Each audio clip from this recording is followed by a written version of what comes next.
психологиясына қандай әсер етеді? Біздің тақырыбымыз лабубу ойыншықтар. Лабубу ойыншықты білесің бе жалпы? Қандай болатын түрі? Лабубу ойыншық қазір барлық жерде сатылады. Жалпы оның мағынасы лабубу деген ойыншық. Қытайдан келген ойыншық. Мағынасы тюнинг, гонконгтық иллюстратор, кастинг пункттың жасаған коллекциялық жұмсақ ойыншықтары әртүрлі формада, әртүрлі түсте болады. Сенде бар ма жалпы ондай ойыншық лабубу? Жалпы сатып алғың келе ма? Енді түрі кішкене қорқыныштылау, баланың психологиясына кері әсер етеді. Әртүрлі түсте, әртүрлі формада кәдімгі жұмсақ ойыншық барлық жерлерде сатылады.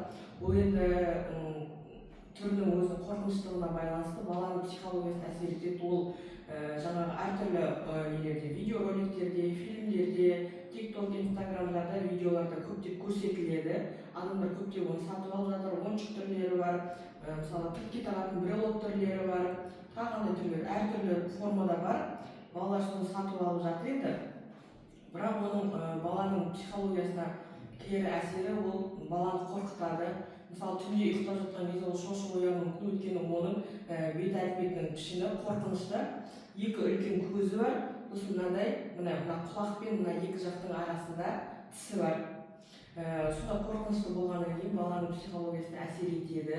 Жалпы әртүрлі, кейбіреулері басқа осы біздің Қазақстанға да келіп сатылатын түрлері бар. Адамдар интернет арқылы заказдай береді оған. Енді көптеп сатып алу мақсатында.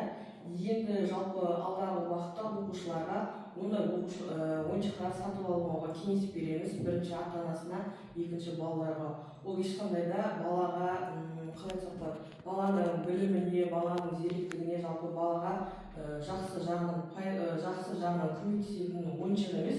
Қайта ол баланың денсаулығына, оның психологиясына кері әсерін тигізеді. Сондықтан балаларға өзіне ұнайтын, өзі жақсы көретін, өзіне жаңағы пайдасын тигізетін